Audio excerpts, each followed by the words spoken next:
Harka fuuni akkam jirtu kuni qubee tutorialidha. Viidiyoo kana keessatti barnoota Ingiliishiiti kan laallu.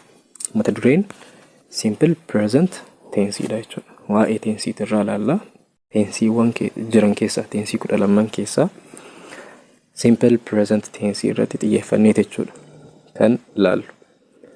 Kana dura viidiyoon tokko isinii hojjetamee ture. Introduction to tense ka jedhu. Introduction to tensein waan tensii wajjin qabatu hunda isaa basic waan ta'e of keessatti qaba. Viidiyoo san laalaa jalqaba irratti viidiyoowwan itti aananii jiran hunda isaatu akka hubattaniif isin waan gargaaruuf linkii viidiyoo sanii as jala isinii ni kaayama. Bakka komantii irra isinii kaayama, achirraa seentanii ilaaluu ni dandeettu. So gara barnoota keenya hadhaatti osoo seeniin dura chaanaala kanaaf haarawaa yoo taatan chaanaala kana subscribe godhaa. Viidiyoo kanas like gochuudhaan eegalaa hiriyoota keessaniifis share godhaa. Yoo yaada qabaattan immoo komentii irratti nu barreessaa. Faayiloota viidiyoon irraa hojjetamu immoo argachuudhaaf karaa Telegraama keenyaatiin argachuu ni dandeettu. Linkii Telegraamaa illee komentii irra isinii ni kenna jechuudha. Achirraa ni argattu. Yookaan immoo Telegraama irra dhattanii qubee tutorial jettanii search yoo gootan Telegraama chaanaal Telegraamaa keenya argachuu ni dandeettu jechuudha akkasittis. So akkasi itti aansinee gara barnoota keenyaatti seenna. Simple present tense. Akkuma kana dura laallee turre simple present tensein formiin isaa subject plus V1 dha. Alright? So there are 4 kinds of tense jedheetiniin kaaya kitaabni kun. Kitaaba worldwide dha. Kitaaba worldwide ti. Present tense, past tense, future tense fi conditional tense jedhee conditional tense addatti baasa jechuudha. So conditional tensein kan present wajjin wal fakkaatama. Garaagarummaan isaa would qofa waan dabalatuuf jechuudha. So nu kalaallu gosoota 12 kana laalla jechuudha. Present jalatti simple present, present continuous, present perfect tense, present perfect continuous tense. Kanneen afran laalla present jalatti. Har'aaf mata dureen keenya waa'ee simple present tense ti. So formiin simple present tense subject plus V1 dha. Subject plus V1. Subject jechuun akkuma kana dura viidiyoo jalqabaa keessatti haasofnee jirru subject jechuun maqaa yookaan immoo bakka bu'aa maqaa ka jennu jara lamaanii jechuudha. Maqaa yoo jennu fakkeenyaaf Abdallaa, Galataa kunniin subjectii ni ta'u jechuudha. Akkasuma bakka bu'aa maqaa he, she, it, they, we kunniin subjectii ni ta'u jechuudha. So sentaansef V1 dha ka dhufu. V1 form of a verb.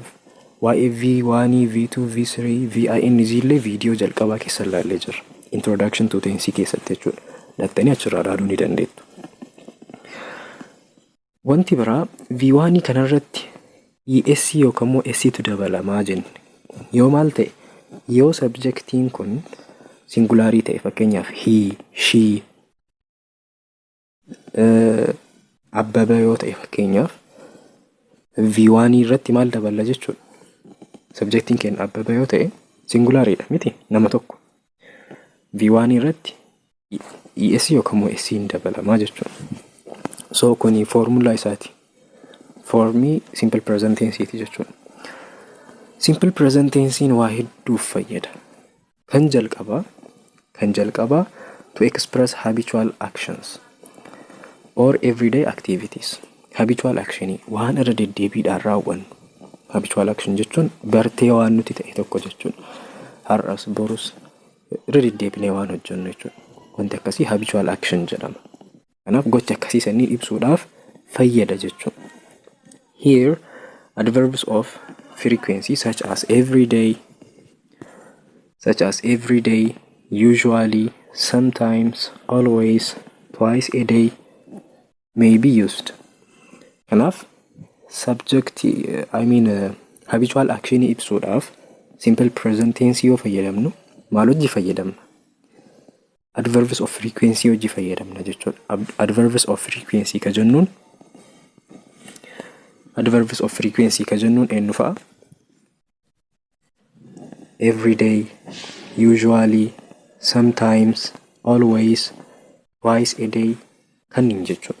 Frequency ka mul'isan, irra deddeebiinsa ka mul'isan jechuudha. Adverbii kanniin wajjin jechuudha.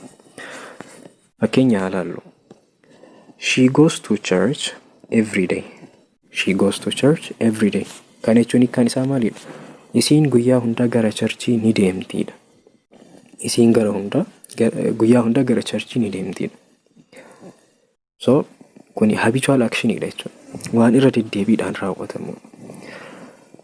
Structure isaa ilaalle sheen maali? Subjectidha. Goziino V1 dha jechuudha. V1 go ture. Miti? Go ture.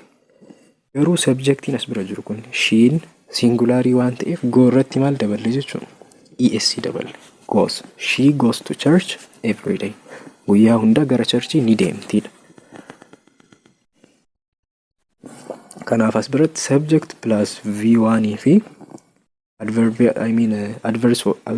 of frequency fayyadamnee maal ibsuu dandeenya? Habitual action waan irra deddeebiidhaan raawwatamu tokko.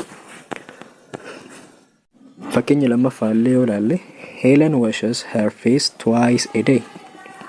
Helen fuula isii guyyatti yeroo 2 dhiqatti. Har'as guyyaa 2 borus iftaanis.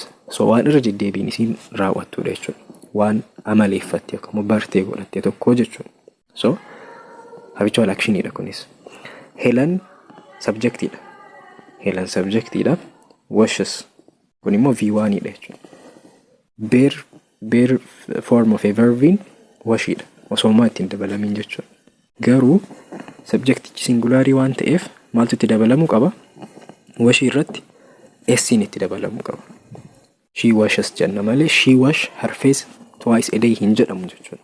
Dogongora. Kettaanii argamu Abbaba drinks alcohol more often than not. Abbaban yeroo baay'ee alkoolii dhugaadha. Yeroo inni alkoolii dhugutu irra caalaadha kan jedhaa jiru. Bartee ibsaa jira jechuudha. Often maalidha? Adverbs of frequency. Abbaban subjectidha. Abbaba is a subject. Drink is V1 dha jechuudha. Bare form of the verbin osoo ittiin dabalamin verbichi sila drinkii ture. Drinkii ture.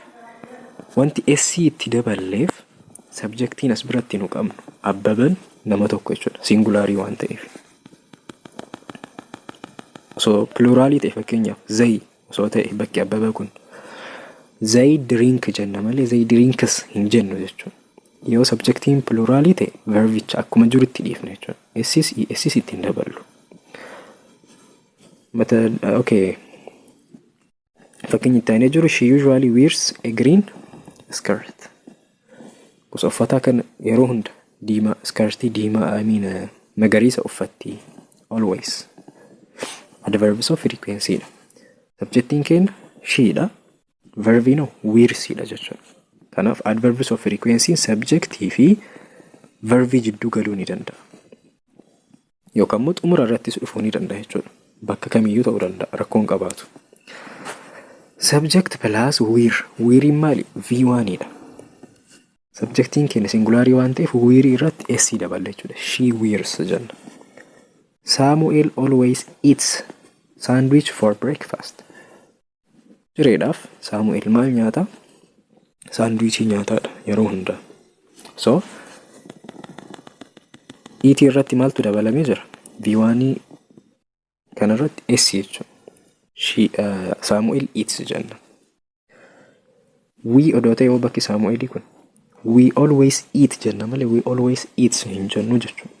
We'n pluraalii waan ta'eef.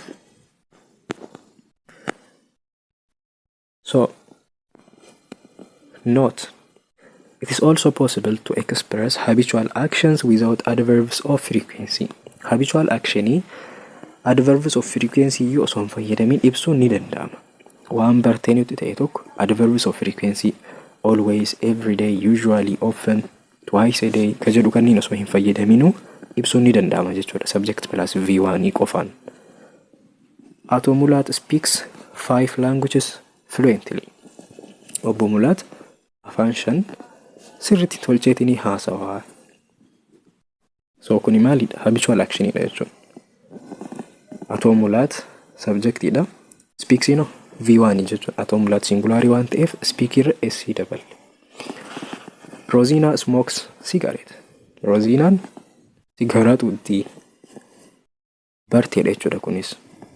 Always maal jenneetti dabaluu osoo barbaachisin ibsuun ni danda'ama jechuudha haala kanaan. Warqinash does not drink alcohol. Warqinash does not drink alcohol. Warqinash alkooliin hin dhugdu kun bartee isiiti jechuudha. Habitual actionidha. Kanaaf osoo always twice osoo hin jedhin adverbs of frequency osoo ittiin dabalin haala kanaan ibsuun ni danda'ama. As biratti wanti ilaaluu qabdan fakkeenyatu asii oli jiran hunda keessatti subjectiin gaaf singularii ta'u SC yookaan ESC itti dabalaa turre.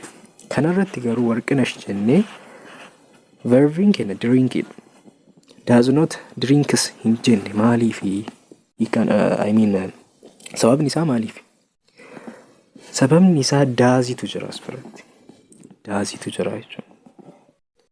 So daaz yoo jiraate yookaan duuka jedhu yoo jiraate bakki kun daazii yoo jiraate maaliin goonu?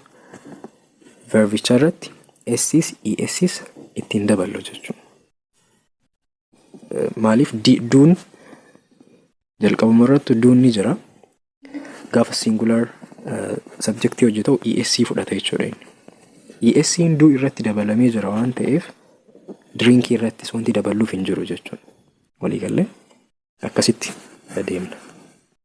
So itti aansinee gaafii hojjennu. Gaafiin kun yeroo baay'ee gaafii intiransii kana duraatu irrattis kan maatirikii duraanii irrattis jechuudha. Irra deddeebiidhaan gaafii dhufudha. My brother usually dash jeans and sweater, but today he is wearing a suit. Obboleessi kiyya yeroo hundaa jedhu maal uffata? Jeansii fi sweaterii uffata. But today he is wearing a suit. Ambaasaadar uffataa jiraadha har'a. Ambaasaadar uffataa kana dura garuu yeroo hunda maal uffataa ture? Jeansii fi sweateriidha. Shurraabii uffataadha. So verbiin as bira galuu qabu maalinniidha ammas biratti. Usually maal ibsa? Waan irra deddeebiidhaan raawwatamu. Habitual actionidha kan ibsu. Habitual action immoo maaliin barreessina? Verbii kamiin ibsina? Simple presentidhaan jechuudha. V1dhaan. So deebiin sirriin kam ta'adha? Eebiroo yoo dhufne is wearing jedha. Kun present continuousdha. Been has worn jedha. Kun present perfectidha. Present perfectiin habitual actionidhaaf hin fayyadu. Seen will wear jedha. Kun futureidha. Simple futureidha. Kanaaf deebiin sirriin kam ta'a? Diidha jechuudha. Wears sifa. My brother usually wears. My brother in subjectidha. Kanaaf wear irratti SCtu dabala. So D is the correct answer jechuudha. Okay. So wanti asii olitti jiru kanuma nu ibsa. Hebraa ammoo not wanti beekuu qabnu adverbs of frequency fayyadamnee present habitual action bartee ibsuu ni dandeenya jenne. Bartee namni tokko amma qabu jechuudha. Haaluma wal fakkaataadhaan adverbs of frequency fayyadamnee bartee namni kana dura qabaataa ture ibsuu ni danda'amaadha. These adverbs of frequency can also be used with simple past tense to express habitual action. Adverbs of frequency kana fayyadamne simple past hojjechuun past habitual action ibsuu ni dandeenya. Bartee kan dabre jechuudha. Ka yeroo dabre qabaataa turre ka amma dhiifne jechuudha. Walii galee yeroo dabre past keessatti bartee qabaataa turre ka amma dhiifne. Ibsuudhaaf adverbs of frequency kana simple past hojii fayyadamuu ni dandeenya. Mee ka jalqabaa halaalu. He usually drank. Drankiin maalidha? V2dha. Pastii nutti himaa jechuudha. He usually drank alcohol. Duraan alkoolii dhuga ture namni kun irra deddeebi'ee dhugaa jechuudha. Bartee isaa ture alkoolii dhuguun. Kana jechuun hiikkaan isaa maalidha? But now he does not drink alcohol. Amma hin dhuguu jechuu hiikkaan isaa. waan dabre ibsa waan ta'eef V2 jechuun. He always played billiards. Tapha kana ni taphata ture. He always played. Played maali V2 dha. Past ibsa. Gocha dabre ibsa jechuudha. Duraan tapha kana gosa tapha kana taphachuun maal ture bartee isaa ture jechuudha. Amma garuu hin taphatudha. He can. But now we do not. Taphataa turredha. So but now we do not play billiards. Amma taphataa hin jirrudha. Amma hin taphannudha. Duraan garuu taphataa turre yookaan immoo taphataa turre. So kana fakkaata. Baay'inaan past habitual actionii ibsuudhaaf adverbs of frequency simple past hojii fayyadamuun baramaa miti. Used to fayyadamna irra baay'inaan. We used to play billiard yoo jenne gahaadha jechuudha. We used to play billiards. Haala kanaan ibsama. Waa'ee kana gaafa simple past bira geenne sirriitti isinitti hima. Ammaaf haganumaan bira tarra. Kanaaf faayidaa present tense ka jalqabaa ilaallee jirra. Lammaffaa irratti present tense maaliif fayyada yoo jenne to refer to definite future arrangements or series of actions. Maal ibsuudhaaf definite future arrangement. Waan gara fuulduraa ta'uuf deemu tokko sagantaa karoorfamee jiru ibsuuf jechuudha. Ka guyyaan isaa yookaan immoo sa'aatiin isaa murameefii jiru ibsuudhaaf simple present tense fayyadamuu ni dandeenya. Gochi sun waan gara fuulduraa ta'uuf deemu ka murtaa'e garuu definite dha. Sa'aatii boru sa'aatii 2:00 irratti akkana ta'a. Iftaan sa'aatii 2:00 irratti akkana ta'a. Waan murtaa'ee jiru jechuudha. Waan akkasiisaniif simple present fayyadamuu ni dandeenya. Particularly with verbs that refer to journey and verbs associated with announcement about timetable, schedule, etc. Kanaaf verbiiwwan deemsa hojii wal qabatan, journey hojjechuu, imala hojii wal qabatan, begin, leave, akkana kanneen jechuudha. The bus leaves at 12 tomorrow. Baasiin boru sa'a 12tti baha jechuudha. Alright? Subject plus V1 fayyadamne akkasii ibsu jechuudha. Akkasuma verbs associated with timetable and schedule. Akkasuma verb V1 timetable fi schedule hojii wal qabatan. Timetable jechuun fakkeenyaaf amma daree keessatti yoo barannu periodiitu jira miti. Periodii tokkoffaa lammaffaa jedhamee periodiin tokko sa'aatii haganatti eegala sa'aatii haganatti xumurama jedhameetiin jira jechuudha karoorri. San timetable kan jedhamu yookaan immoo baaburaa fi xiyyaara fa'aa kunniin maal qaba timetable qaba sa'aatii itti ka'aniin sa'aatii bakka tokko itti gahan qaban jechuudha. Waan akkasiisaniin timetable jenna. So timetable ibsuudhaaf verbiiwwan fayyadamnu. Start, open, close ምናምን kanneen fayyadamna jechuudha. Schedule illee akkasuma sagantaa wayii ka ibsu jechuudha. Walumaa galatti simple present maaliif fayyadamna jechuudha. Waan gara fuulduraa ta'uudhaaf deemu ka karoorfamee jiru ka guyyaan isaa yookaan sa'aatiin isaa murteeffamee fi jiru tokko ibsuuf ni fayyadamna jechuudha. Gaaf kana goonu to express future arrangements, future time expressions like tomorrow, next week must be mentioned with simple present tense. Gaaf kana future time expression ni fayyadamna jechuudha. Tomorrow, next week kan jedhamu kanneen. Next month. So kanneen fayyadamuu qabnaadha. Simple present tense gaafa habitual action ibsuudhaaf fayyadamnu. Adverbs of frequency wajjin fayyadamna jechuudha. Usually twice a day, twice a week waan akkasii fayyadamna. Simple present tense definite future arrangement ibsuudhaaf yoo itti fayyadamnu ta'e immoo future time expression wajjin fayyadamna jechuudha. Tomorrow, next week akkana kanneen. So fakkeenya haalaallu. Fakkeenya I leave Addis Ababa at 6 in the morning next Monday. Wiixata dhufu Addis Ababa sa'aatii 6tti baha. Addis Ababaadhaa jedhaa jira jechuudha. Finfinnee irraa sa'aatii 6tiin baha. At 6 in the morning next Monday. Monday dhufu. As biratti structure nu fayyadamne maalidha? Subject plus V1 idha. Subject plus V1 idha. Ayin subject idha, leaving immoo V1 jechuudha. Sa'aatiin isaa murtaa'ee jira jechuudha. At 6 sa'aa 6 irratti. Definite time, definite future arrangement jechuun waan akkanaati. And reach verbiin ni fayyadame argitanii ammas V1 jechuudha. Reach dasee at 2:13 in the afternoon. After spending night in Dasee, I go to Bahar Dar. Eega Daseetti yeroo dabarse yeroo ture booda gara Bahar Daarii deema. I go to jedhee jechuudha. Subject plus V1 fayyadame. Wanti kana gooneef karoora murtaa'ee jiru tokkodha jechuudha. Ka sa'aatiin murtaa'ee fi jiru ka gara fuulduraatti ta'uuf jiru saniif. Gabaraa fakkeenya biraa fudhannu. The guests leave for Addis at 8 tomorrow morning. Boru ganama keessummoonni gara Finfinnee deemuudhaaf sa'aatii 8 jechuudha. Sa'a 2tti bahu. The guests subjectidhaan guestiin leaving of V1 jechuudha. Subject plus V1 plus future time expression walirratti sa'aatii wajjin jechuudha. Maaliif fayyada? Definite future arrangement ibsuudhaaf. Itti aanee argamu the meeting begins next month. Ji'a itti aanu walgahiin ni eegalaadha. The meetingin subjectidha jechuudha. Begins V1 dha. Subject plus V1 plus future time expression waan kanaaf fayyadaadha walii galatti. Wanti itti aanee jiru kabira state verb waan jedhamantu jira.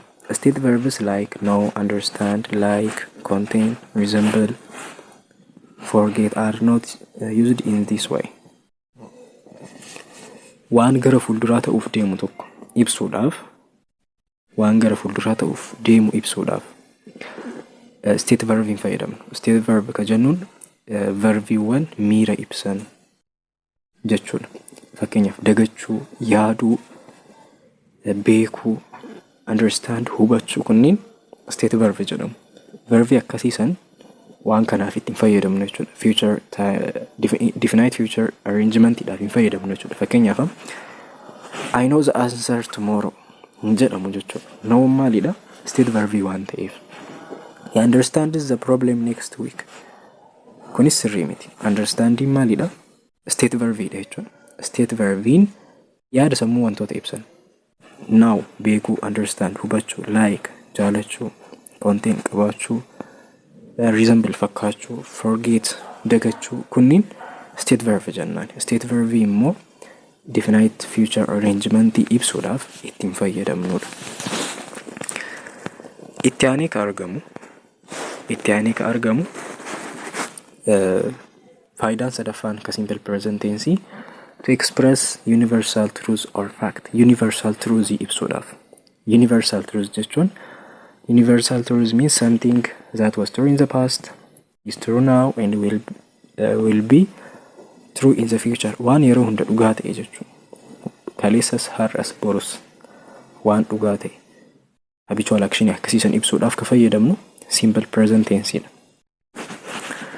Water boils at 100 degree Celsius at sea level. Sea level irratti bishaan degree Celsius 100 irratti danfaadha. So waterin subject idha, boilsin V1 jechuudha. Subject plus V1 fayyadamna. Waan akkana kana ibsuudhaaf.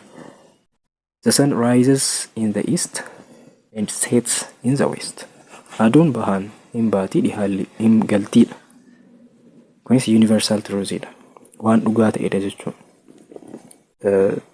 The sun rises subject plus V1 jechuudha ka fayyadamne. The earth revolves around the sun. Dacheen aduurra naannofti. Kunis universal truthidha. Earthiin subjectidha, revolvesiin immoo maali? V1 jechuudha. Earthiin singularii waan taateef es itti daballe revolve irratti. Water consists of hydrogen and oxygen. Bishaan maal of keessaa qaba? Elementoota hydrogenii fi oxygen jedhaman of keessaa qaba. So kun hunduu universal truthidha. Waan akkanaa ibsuudhaafis simple present tense fayyadamna. Tole gaafiin itti aanee jiru maal jedha? Before I studied physics. Osoo fiiziksii hin baratin dura I had not known the fact that na hin galle ture jedha. Water blank space at 100 degrees Celsius at sea level.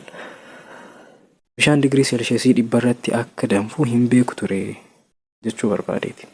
Verbiin as bira fayyadamuu qabnu isa kamiin ka jedhudha jechuudha. Amma kana inni nu gaafataa jiru. Kun universal truthidha. Universal truthidha. Kanaaf simple present jechuu ka fayyadamu. Simple present dhaaf immoo verbiin fayyadamnu isa kami? V1 dha. Irra yoo laalle boiled. Boiledin V1 miti. Will boil. Kuni future dha. D of dhanne would boil. Kun conditional dha. Conditional tense dha. C boils ka jedhu V1 dha jechuudha. Kun simple present tense dha. For me simple present tense ti. Waterin singular dha. Akka singularity fudhanna. Kanaaf water boils jenna jechuudha. Deebiin sirrii C ta'a. C. C is the correct answer. Itti aansinee simple present bakka kamitti akka fayyadamnu laalla. Simple present with state verbs. State verb wajjin. State verb maal akka ta'an dubbanneera kan dura. Understand, like, see ምናምን waan akkasiisanii. This tense is used to denote actions happening now. Waan amma ta'aa jiru tokko ibsuudhaaf. State verb itti fayyadamnee simple present tense dhaan waan amma ta'aa jiru. At the moment of speaking osoo haasofnu waan ta'aa jiru jechuudha. Ibsuudhaaf itti fayyadamuu ni dandeenya. Some of the state verbs are state verbin want, like, see, remember, know, love, need, understand, believe kunniin state verb jedhamu. Kanaaf state verbiiwwan kanneen fayyadamnee maal ibsuu dandeenya? Waan amma ta'aa jiru tokko ibsuu ni dandeenya. Look, do you see that snake? Bofa san argitaa jedhaara jechuudha. Do you see? Seen state verb waan amma ta'aa jiru jechuudha. I remember your name. Maqaa kee yaadadhe yookaan yaadadheera. Waan amma ta'aa jiru jechuudha. I remember. I don't understand what you are saying. Waan ati jedhaa jirtu naa hin galle naa galaan jiru. Understanding state verb subject plus V1 jechuu ka fayyadamne as birattis. He needs bread now. Inni daabboo barbaada. Amma tana jechuudha. Yeroo inni haasawaa jiru kanatti. So waan amma ta'aa jiru ibsuudhaaf state verb fayyadamuu ni dandeenya jechuudha. Simple present tense keessatti. Fakkeenyaaf look, are you seeing that snake hin jedhamu jechuudha. Are you seeing sila waan amma ta'aa jiru tokko ibsuuf continuous fayyadamnaa mitiire. Garuu immoo state verbin continuous tense keessatti yookaan in continuous form irratti waan hojiirra oolleef hin fayyadamnu jechuudha. State verb yoo ta'e waan amma ta'aa jiru ibsuuf maal fayyadamna? V1 form ma fayyadamna jechuudha. Are you seeing that snake sirrii miti? I am remembering your name jechuulleen sirrii miti jechuudha. State verb dha waan ta'eef remembering. Akkasuma I'm not understanding hin jedhamu jechuudha. I'm not understanding state verb dha wantichi. He is needing bread now hin jedhamu jechuudha. He needs bread now. State verb fayyadamne taanaan gocha amma ta'aa jiru ibsuudhaaf V1 jechuu kan nuti fayyadamuu qabu. For me simple present tense jechuudha ka ibsinu. State verb warri jedhaman waan asii gadi jiran kan hunda jechuudha. Understand, seem, trust, want, suit, know. Kun hundi isaaniitu state verb dha.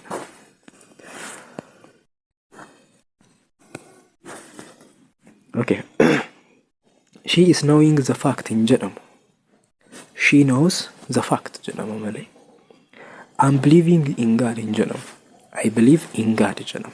So state verb yoo ta'e state verbin generally continuous form keessatti hin fayyadamnu. So that is it. E. However, garuu immoo akka waliigalaatiitti wanti beekuu qabdan state verb continuous tense keessatti continuous formiidhaan hin fayyadamnu. ING form isaa hin fayyadamnu jechuudha. Sirrii miti fayyadamuun. Bakki sirriitti ta'u garuu ni jira. Exception jechuudha. However, some of these state verbs sometimes used in continuous tense.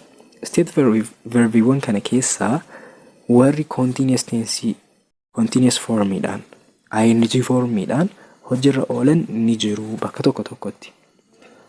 This may confuse some students. Then let us see how some state verbs are used in continuous tenses. So asii gaditti state verbiiwwan keessaa kan faatu continuous formiidhaan hojirra oolaa ka jedhu san laalla. Tasty jechuun dhandhamuu jechuudha yookaan dhandhama jechuudha. Akka transitive verbiitti yoo fayyadamnuu fi akka link verbiitti yoo fayyadamnu garaagarummaa qabaata. Akka transitive verbiitti yoo fayyadamnu ING-dhaan fayyadamuu ni dandeenya. Link verbii taanaan garuu ING-dhaan hin fayyadamnu. Sun maal akka ta'e isinitti hima itti aansee. When taste means intentionally investigate the flavor of something. Hiikaan teestii kan fayyadamne waan tokko fuunee dhandhamu yoo ta'e kan jedhaa jiru.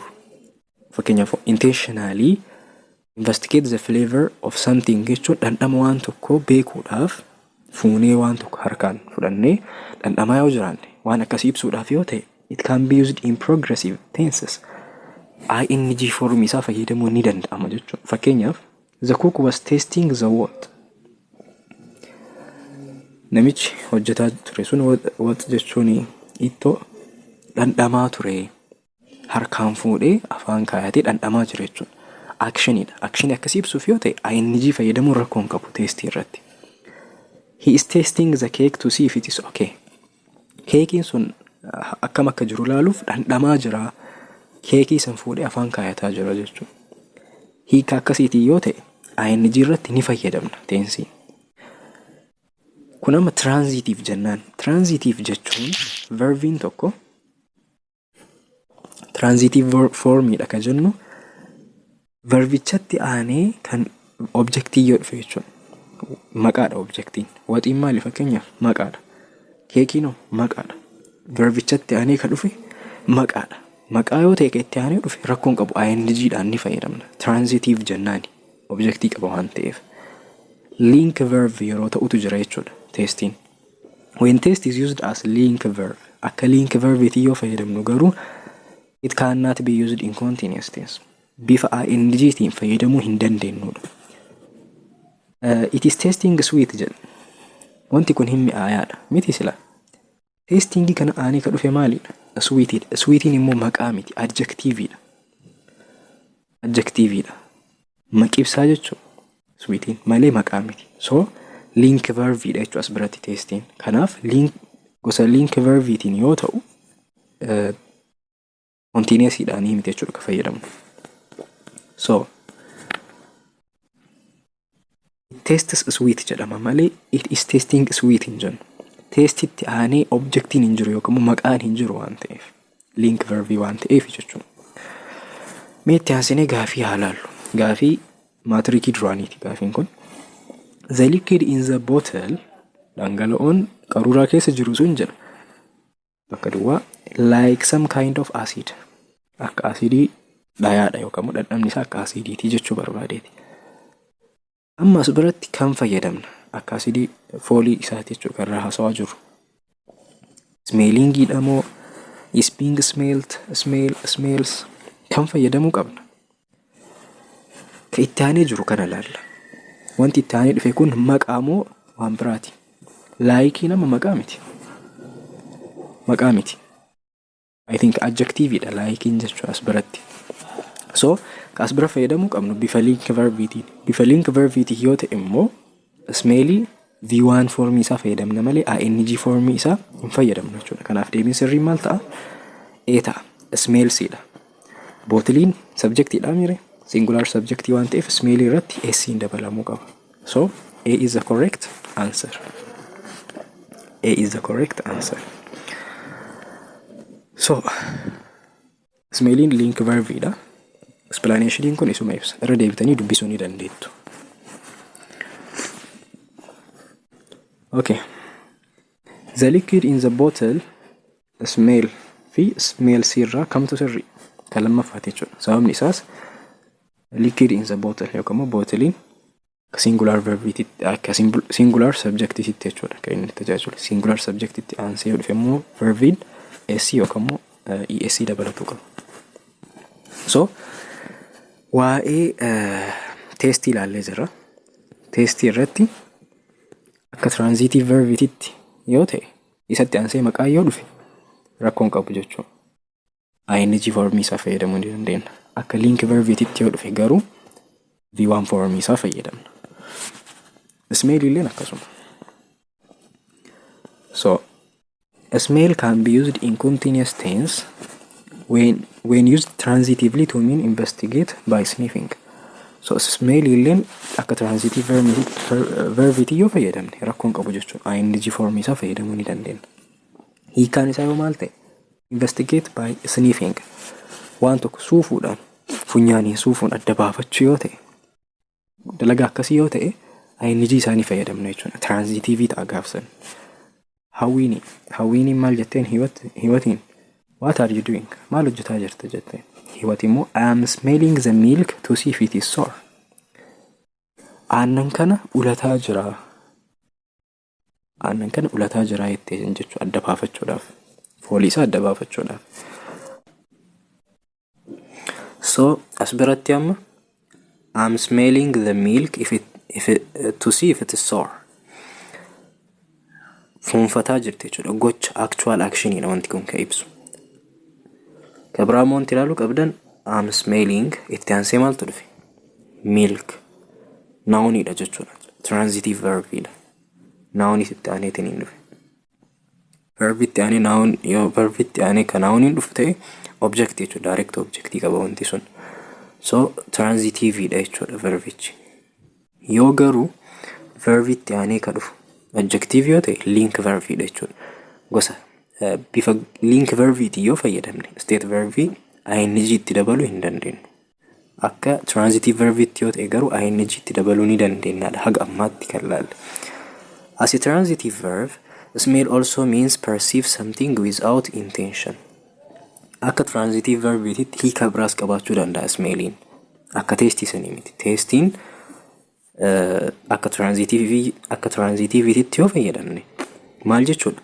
Dhandhamuu jechuudha. Waan tokko foonii afaan keenya kaayannee dhandhamuu jechuudha. Smelliin garuu akka transitivity yoo fayyadamne hiika lama qabaachuu danda'a. Hiikaan jalqabaa waan tokko ofitti qabnee fuunfachuu jechuudha. Funyaan keenyaan fuunfannee adda baafachuu jechuudha. Hiikaan lammaffaan immoo perceive waan tokko akka tasaa nutti dhufu jechuudha. Fooliin waan wayii akka tasaa yoo nutti dhufe sunillee maalidha jechuudha. Fooliin wayii akka tasaa yoo nutti dhufe perceiveidha jechuudha hiikaan isaa. Yeroo kana it is not used in continuous tense in this sense. Hiikaan isaa yoo kana ta'e akka tasaa wanti tokko fooliin wayii nutti dhufe yoo ta'e hiikaan isaa akkas yoo ta'e continuous tense keessatti fayyadamuu hin dandeenyu yookaan continuous form isaa fayyadamuu hin dandeenyu. Fakkeenyaaf amma kana ilaala. I'm smelling our supper. Supper jechuun nyaata halkan nyaatamu jechuudha. Dinariidhaan walumatti waan dhiyaatudha. So fooliin irbaata natti dhufaa jira. Fooliin irbaata sanii natti irbaata jechuun supper jechuun nyaata san jechuudha. Nyaata halkan dhiyeeffamudha supperiin. So natti dhufaa jira fooliin isaa jechuu yoo barbaanne I'm smelling our supper hin jennu jechuudha.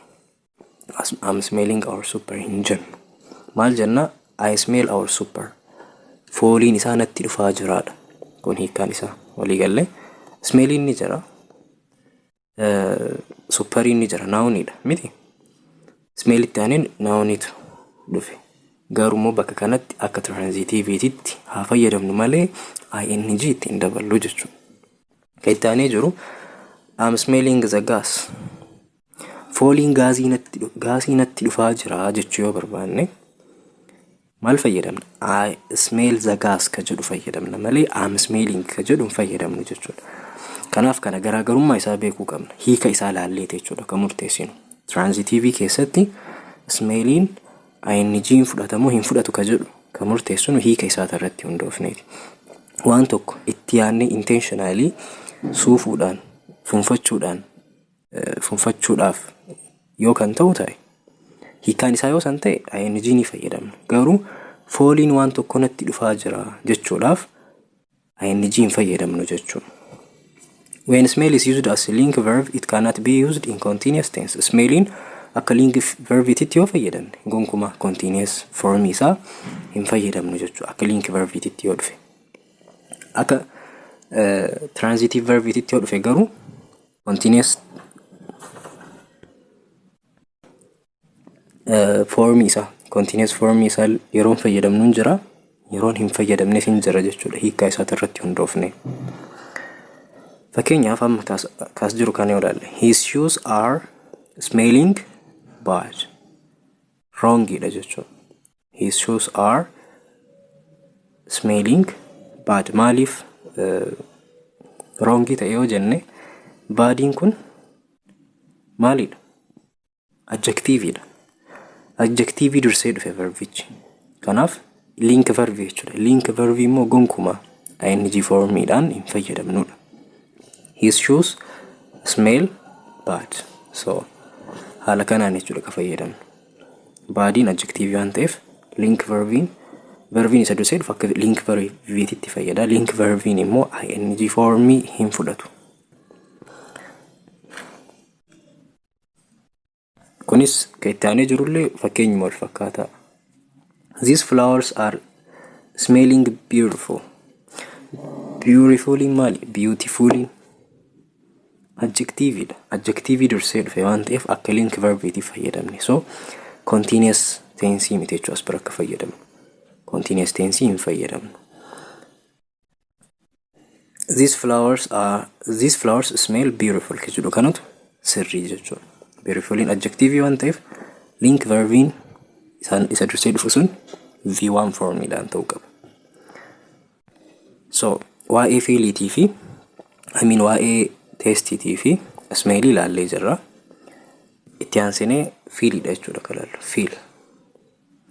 Fiil jechuun namatti waan miira jechuudha. Hiikkaan isaa actually miira jechuudha. When feel means touch or try to learn by touching. Hiikkaan feel ka jedhu kun hiikkaan isaa tuquu akkasii yoo itti fayyadamne jechuudha. Tuquu yookaan immoo tuquudhaan waan tokko addan baafachuu yoo ta'e it can be used in simple or progressive tense. Karaa lachuun fayyadamuu ni dandeenya. Simple tenses, progressive tenses, continuous tenses illee fayyadamuu ni dandeenya jechuudha. Yoo hiikkaan isaa maal ta'e waan tokko tuquu yookaan immoo tuqni adda baafachuu yoo ta'e. Abbaba is feeling his wife's pulse. Abbaban pulse jechuun dhayannaa jechuudha. Dhayannaa haadha manaa isaa feel godhaara jechuun qabeetiniin dhageeffataa jira yookaan laalaa jira jechuudha. Abbaba feel his wife's pulse. So lachuu ni ta'a jechuudha. Hiikkaan isaa waan tokko tuquu yoo ta'e, tuqni adda baafachuu yoo ta'e, ing's fayyadamuu ni dandeenya, V1's fayyadamuu ni dandeenya jechuudha. Fiilii V1 isaas ing isaas yoo fayyadamne rakkoo takka hin qabu.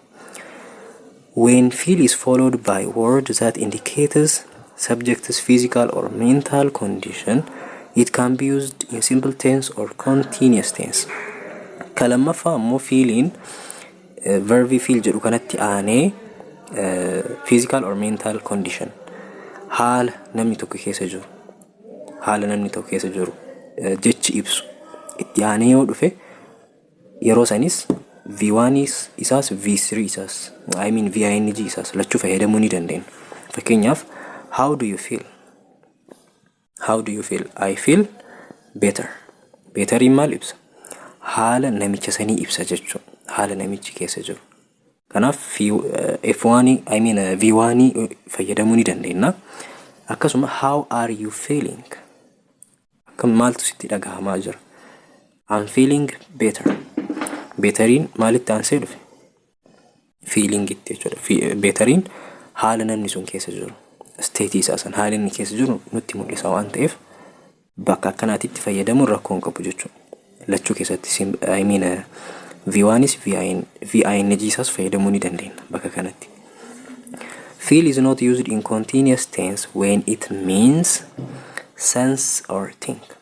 Feeling bakki inni continuousii keessatti hojirra hin oolle yookaan immoo ittiin fayyadamne yoo hiikkaan isaa miira ta'e yookaan immoo yaada yoo ta'e hiikkaan isaa gaafsan continuous tense keessatti hin fayyadamnu.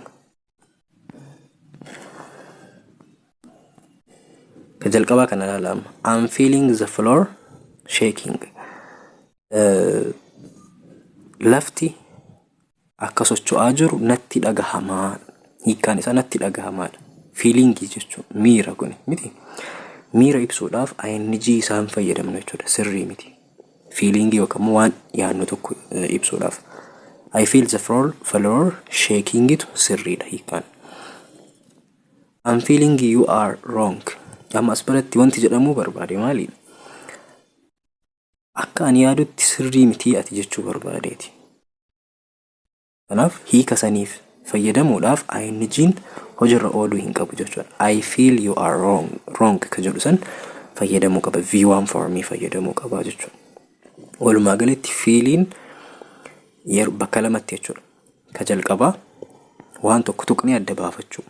Waan wayii harkaan tuqnee adda baafachuu yoo ta'e hiikkaan isaa yoo akkas ta'e simple tenses, continuous tenses lachuu keessa fayyadamuu ni dandeenya gaafa akkas ta'u.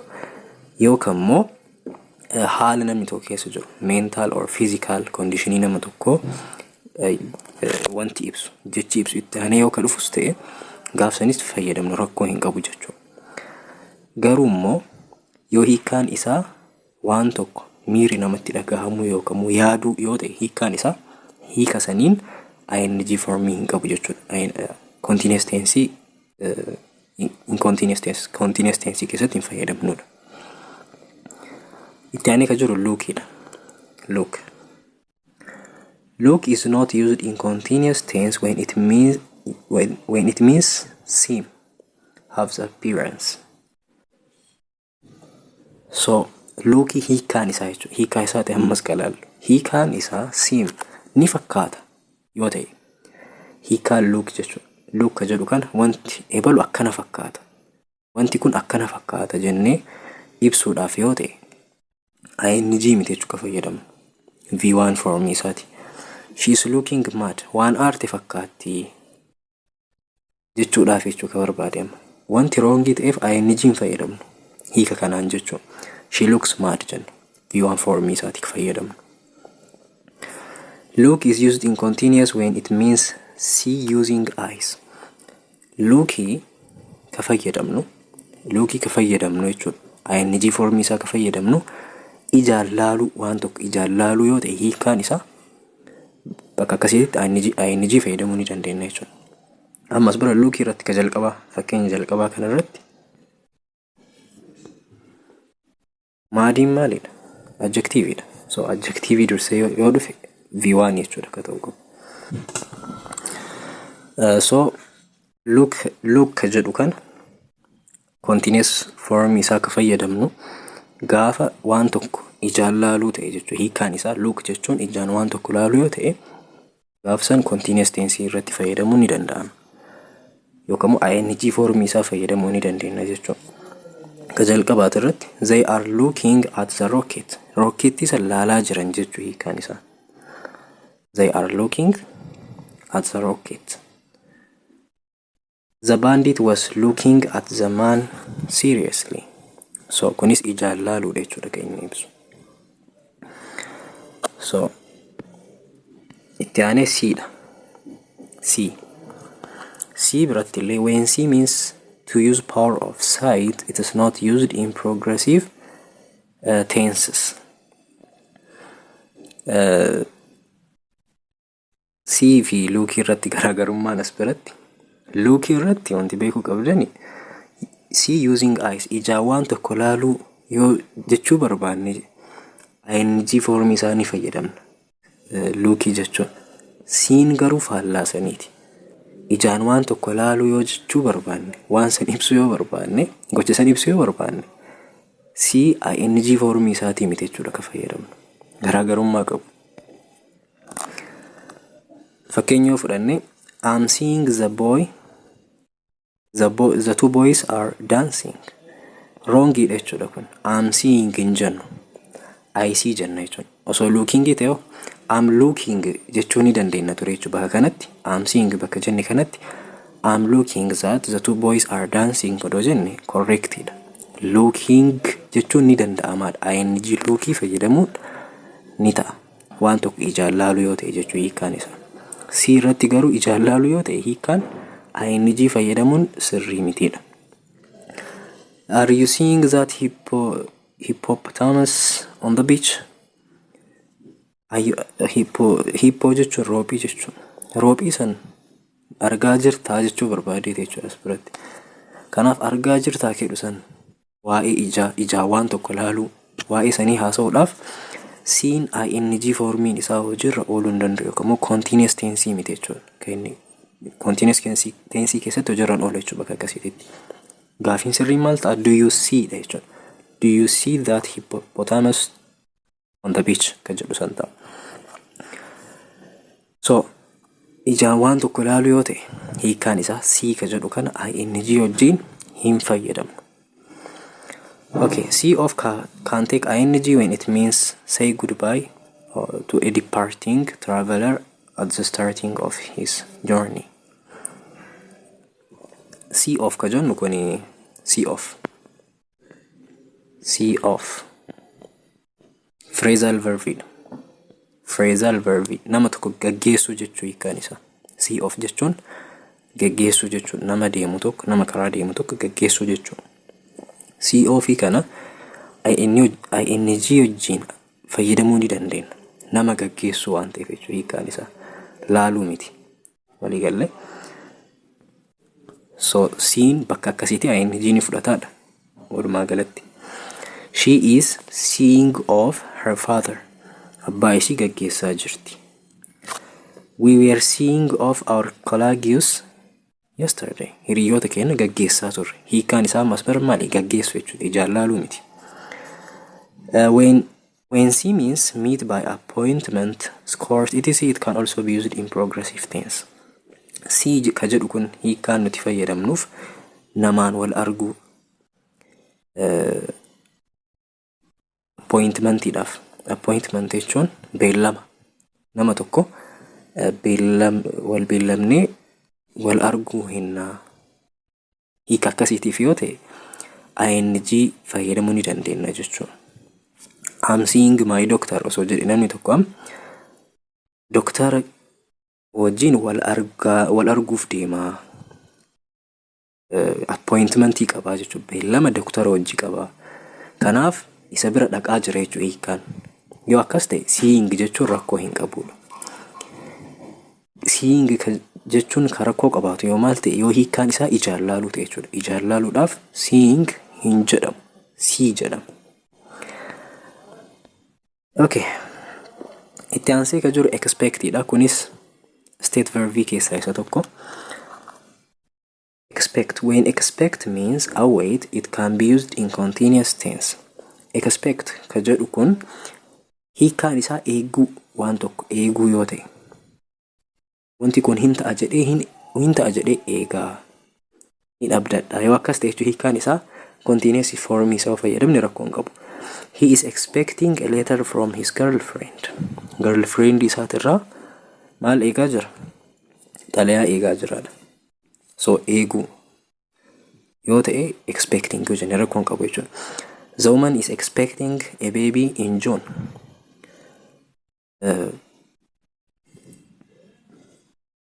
Womaniin yookaan namittiin maal ta'aa jirti?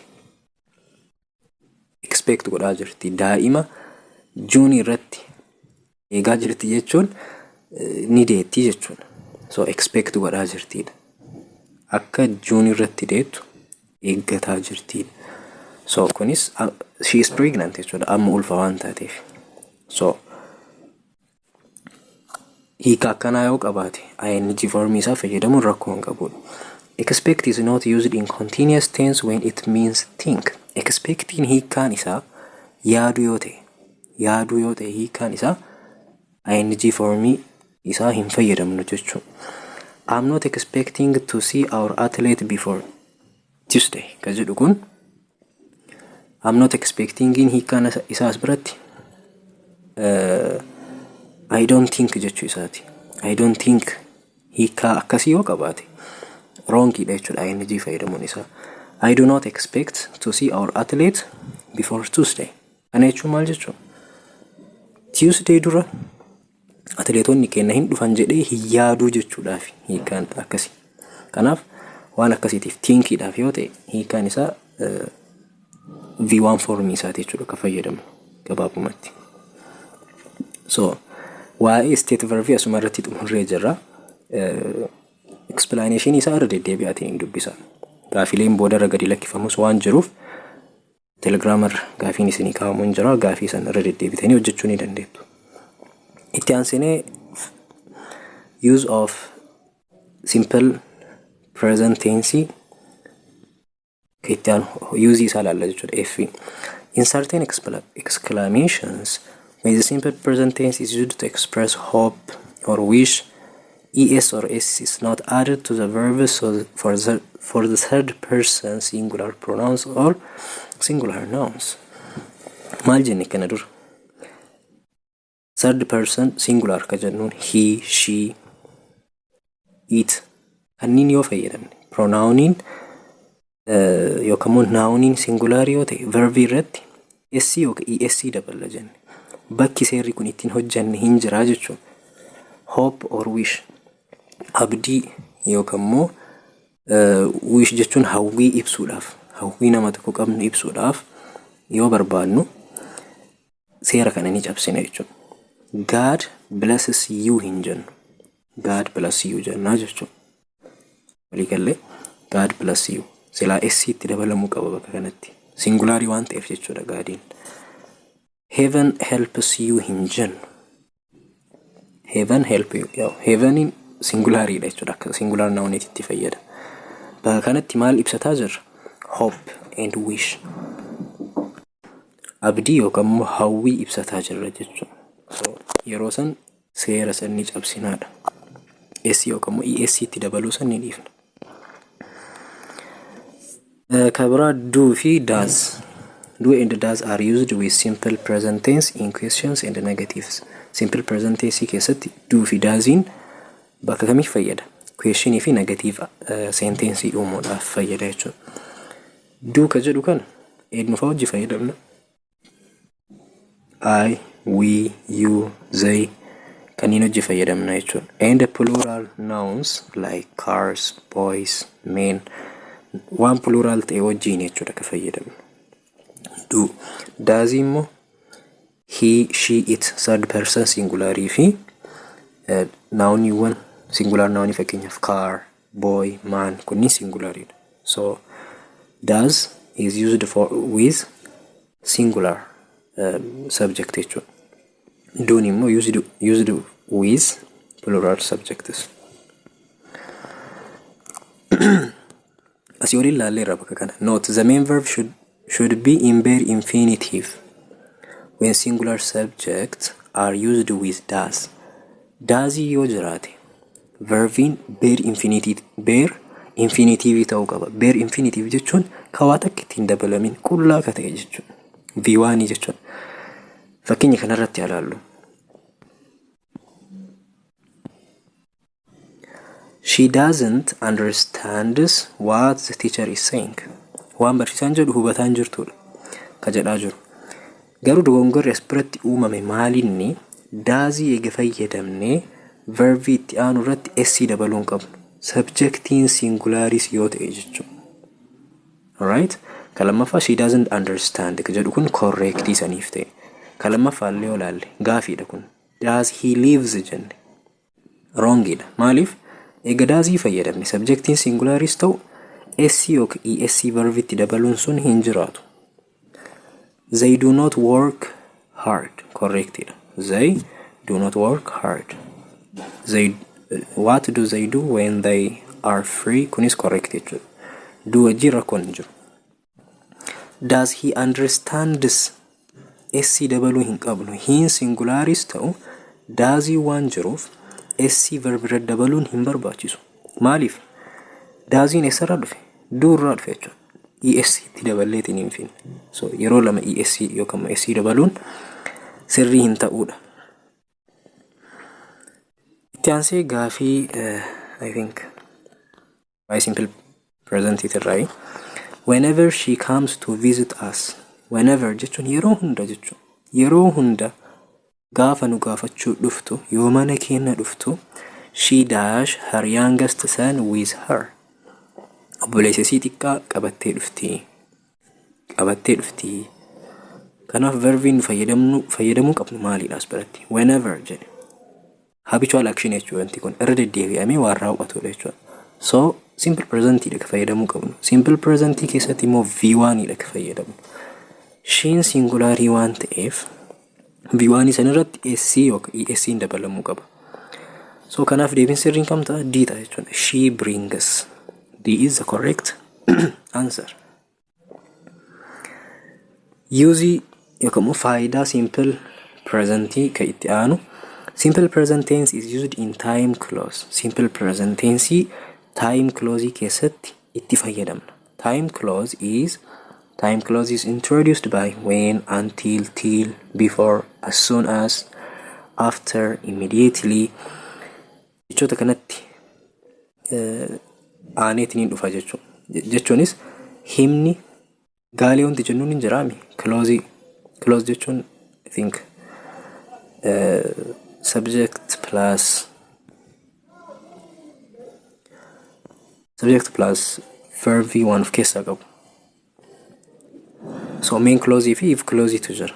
Akkasuma time clause wanti jennuunis ni jira jechuudha. So time clause kana keessatti V1 jechuudha. Simple present jechuudha fayyadamu. The tense of main clause and that of the time clause can be simple present tense to express routine or habitual action. Habitual action ibsuudhaaf time clause keessas main clause keessas verbiin jiru V1 ta'uu yookaan simple present ta'uu ni danda'a. Whenever she sweeps, she wears a scarf. Kun maal ibsaa jira? Habitual action jechuudha. Sweep gochuu jechuun I think yoo qulqulleessitu jechuudha. Scarf fayyadamti uffatti yeroo hundaa jedha. So whenever kuni clause dha. Time clause dha. Kun immoo main clause dha. Waa'ee clause wani hin laalla. Adverbial clause biratti sirriitti badhifneetiin hin kan laallu ta'a. Whenever she sweeps, she wears scarf. So main clause keessattis time clause keessattis simple present fayyadamne jechuudha. Habitual action ibsuudhaaf. When it rains, the roof leaks. Yoo roobu maal ta'a? Roof jechuun qorqorroo jechuudha. Qorqorroon hinjissaa rooba seensisaa jechuudha. Leaks jechuudha. So lamaanuu keessatti kun time clause jennaan. Whenever it dursee jira. Whenever, when, as soon as, after. Clausing isaan jalqabu kun time kun asteeriidha. Before. Kanniiniin himni jalqabu time clause jennaan. So hima san keessatti simple present fayyadamne main clause lammaffaa keessattis simple present yoo fayyadamne ka ibsaa jirru habitual action jechuudha gabaabumatti. So kabra while is usually used to express two long actions or situations happening at the same time. While ka jedhu kana yeroo baay'ee ka fayyadamnu waa lama gocha lama ka bakka tokko ta'aa jiru. Ka baay'ee dheeraa ta'e jechuudha. Long action ibsuudhaaf jechuudha. While he was studying, she was cooking yoo jenne fakkeenyaaf yeroo inni qo'ataa turetti isiin nyaata hojjetaa turte. Too long action jechuudha. Waan akkasiisan walitti qabsiisuudhaaf fayyadamna yeroo baay'ee. However, while mean during the time, it can be followed by simple present or simple past tense. Yoo hiikaan isaa kana ta'e during the time yeroo san yoo ta'e hiikaan isaa jechuudha. Yoo akkasii simple present simple past keessattis lachuu keessattuu fayyadamuu ni dandeenyaadha. She sometimes weeps while she sings. He doesn't talk while he eats. Gammachuu did his assignment while Helen cooked supper. Fayyadamuu ni dandeenya jechuudha haala kanaanis. So gaafin itti aanee jiru I will greet them. I will greet them as soon as they come, after they had come, when they come, while. Kun hundu argitanii as soon as, after, they kanniniin eegale jechuudha. Kana jechuun time clause dha. Time clause keessatti immoo simple present dha ka fayyadamu. Simple present dha. Si yoo laalle fakkeenyaaf had come jedha. Past perfect jechuudha. Past dha. B yoo laalle they came. Past dha kunis. Came in V2 dha. So past dha. D biro dhufne they were coming. Past continuous dha. So A jechuudha deebiin sirrii they come. Subject plus V1 dha. Time clause keessatti subject plus V1 jechuu ka fayyadamu. For that reason, A is the correct answer. So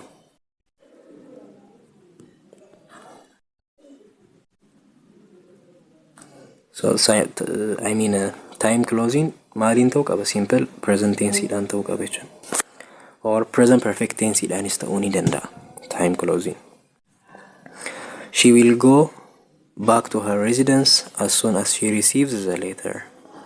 Kunama main clause keessatti future yoo fayyadamne, time clause keessatti simple present yookaan immoo present perfectis fayyadamuu ni dandeenya. Lachuun ta'ala. Birru will visit Hannah as soon as she answered his letter. Kun maaliif wrongii ta'e yoo jenne, as soon as ka jedhu kanatti aanee ka jiru maal ta'uu qaba? Simple present dha jechuudha. Simple present yookaan immoo simple present tense yookaan immoo present perfect tense dha. As biratti kun maalidha? Simple past dha jechuudha. Simple past hin fayyadamnu. Birru will visit Hannah as soon as she answers his letter. Ka jedhu kanatu sirrii ta'a. Itti aanee sirrii jiru when, until, before, after ka jedhu kanatti aansine simple present itti daballe achiin simple future yoo itti daballe talk about future action. Waan gara fuulduraa ta'u ibsuudhaaf itti fayyadamna jechuudha. When the time clause is in simple present tense, the main clause can be in the simple future tense or simple present tense. So time clause in simple present tense dha yoo ta'e main clause in simple present dhaanis ta'uu danda'a. Future simple future illee ta'uu danda'a jechuudha. Tense isaa yoo lachuu simple present ta'e fakkeenyaaf time clause inis main clause inis simple present yoo ta'e habitual action ibsa jennee laallee jirra asii olitti. Yoo time clause in simple present ta'e main clause in future yoo ta'e waan gara fuulduraa ta'u ibsaadha. So it will stop raining, then we will go out. It will stop raining, then we will go out. When it stops raining, we will go out. Kana ta'uu ni danda'a jechuudha. Hiika wal fakkaataa qabu. Kuni jecha hima garagaraati ka fayyadamne. It will stop raining, then we will go out. Main clause, time clause jechuudha. Time clause fayyadamne tas biratti. My friend will come, then I will open the door. Hiriyyaan kiyyan dhufa achiin ani balbala hin banaadha. Kana time clause fayyadamne yoo ibsinu, when my friend comes, yoo hiriyyaan kiyya dhufu I will open the door. Balbala nan banaa fi time clause fayyadamne gocha lama ka wal dura duubaan ta'uu ibsu jechuudha. Waan gara fuulduraa ta'uuf deemu. As you can see from the above example, the action in when clause happens first. So when idhaan kan jalqabu sun gocha jalqaba ta'u jechuudha. You can also note that the simple present tense is a time clause used to express future action when used with the simple future tense. Wantuma tokko irra deebi'ee nutti himaatiin hin jiru. As soon as the bus arrives, we will go to the bus station. After I finish my homework, I will play billiards with you. So kun hundi isaa time clause keessatti walumaa galatti ka fayyadamnu simple present dha yeroo baay'ee. Bakki present perfect fayyadamnus ni jirra, garuu commonly simple present fayyadamnaadha.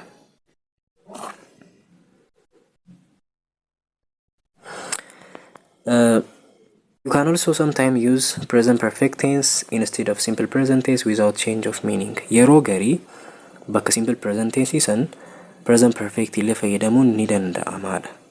Rakkoo hin qabaatu. However, the present perfect tense focuses on completion of events in the time clause before another action happens in the future. So, waan inni irratti xiyyeeffatu qofatu garaagarummaa qabaadha. Past perfect yoo fayyadamne completion of action. Actionii sun xumuramuu isaati irratti jechuudha kan inni xiyyeeffatu. Hiika akkasii nuu kenna. Malee waan takka rakkoon inni fidu hin jirudha walumaa galatti. Kan yoo fudhanne fakkeenyaaf after I have finished my homework. Time clause keessatti present perfect fayyadamne jechuudha. Have plus V3 fayyadamne rakkoo hin qabudha walumaa galatti. Gaafiin itti aanee jiru kuni gaafii maatirikii ka duraaniiti. Please shut the door when you dash. When you will leave, when you shall leave, when you leave, when you shall have left. Deebiin sirriin kam ta'a? Siidha. V1 fayyadamna. Ajaja jechuudha. Ajaja kennaa jira. Yoo baatu balbala cufi. Ajaja kennuudhaaf V1 dha ka fayyadamna. Simple present fayyadamna. So, simple present tense can be used with imperatives. Ajaja kennuudhaafis simple present tense fayyadamna. Please ring me up when the guests come. Yoo keessummaan dhufu naa bilbili. Ajaja jechuudha. Imperative. Ringing V1. Let's wait here until our friend come. Asitti haa eegnu haga hiriyyaan keenya dhufu. Asitti haa eegnu akka ajajaati jechuudha. Imperative. When Sarah arrives, please tell her to phone her mother. Sarah yoo dhuftu akka haadha isiitii bilbiltu itti himi. Tell maali V1 jechuudha. Kanaaf simple present fayyadamnaadha. Imperative dhaaf. Faayidaan simple present inni xumuraa ruling xumuraa future forms and conditional tense are not generally used in the time clause. Time clause keessatti future forms ta'ee conditional tense hin fayyadamnu. Time clause are introduced by when, till, as soon as, while. Time closing jechuudha kan inni eegala jechuudha. In other words, the clause that comes after when, till, ምናምን, then etc. is time clause jennaan. Sentencing kanatti aanee dhufu jechuudha. When, till, as soon as, while are not immediately followed by future tense. Future tense jara kanatti aanee dhufuu hin danda'udha walii galatti. Irra deddeebinee ilaallee jirra waan kana. Ka jalqabaa wrongii maaliif ta'e? Tiilitti aansee kallattiin wiilitu dhufe. Future formii jechuudha. Future tense hin fayyadamnudha time clause keessatti. Asitti sanuma wal fakkaataadha. Time clause keessatti future fayyadamne saniif wrongii ta'e. The same thing here. Time clause keessatti future tense fayyadamne. So, Hirut doesn't go to school before she eats her breakfast. Time clause keessattis, main clause keessattis maal fayyadamne as biratti? Simple present fayyadamne. Habitual action ibsa jechuudha kun.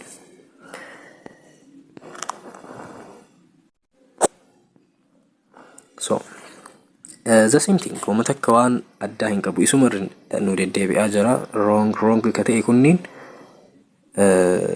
as soon as I will return kana waan fayyadamne as biratti. When jennee itti aansinee maal fayyadamne?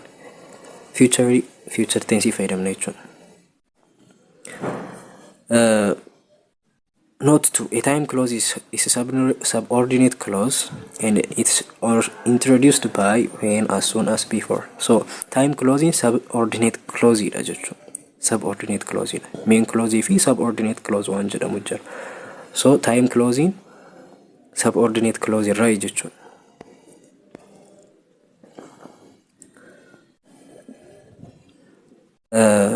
But this is not possible in the time clause. Simple future tense subordinate clause when the tense main clause is in the simple present tense. As biratti wanti jedhaa jiru main clause fi subordinate clause tu jira haa jennu. Yoo it is possible to use simple future tense in subordinate clause when the tense is in the main clause is simple present tense. Main clause keessa tense hin jiru simple present yoo ta'e subordinate clause keessatti subject future tense fayyadamu rakkoo hin qabudha. Garuu time clause keessatti immoo hin danda'amudha. jalqaba kana mee ilaallu. He thinks that Almaz will win a scholarship. So as biratti that Almaz will win scholarship ka jedhu kun maalidha? Subordinate clause dha. Garuu time clause miti. Time clause gosa subordinate clause keessaa isa tokko jechuudha. He says that they will be penalized. So kunis that clause dha, which is a subordinate clause. That idhaan eegala. Waliigalee as soon as he will arrive, he will call you. Kuni sirrii miti. Time clause keessa maal fayyadamne? Future fayyadamne jechuudha. Saniif sirrii hin taane. Kanuma gabaabumatti.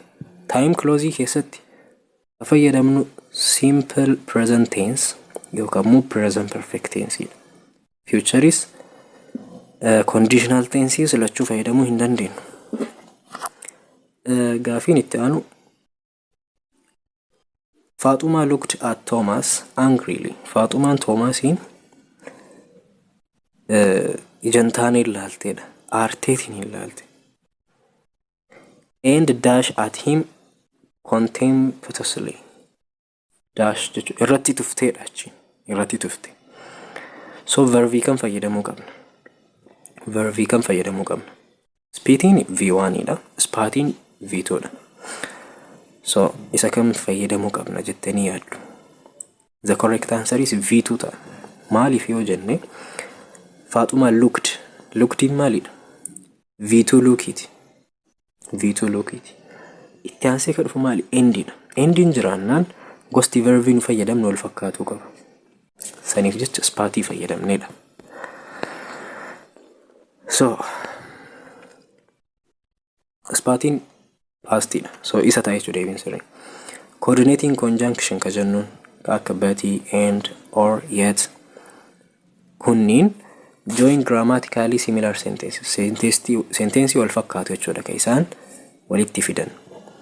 She approaches Ababa and whispered to him. Kun nama maaliif sirrii ta'uu dide? Ka jalqabaata irratti she approaches V1 fayyadamne. And ega jedhee booda whispered. Whispered maalidha? V2. Verbii garagaraa fayyadamne jechuudha. And gamanatti. Saniif wrongii ta'e.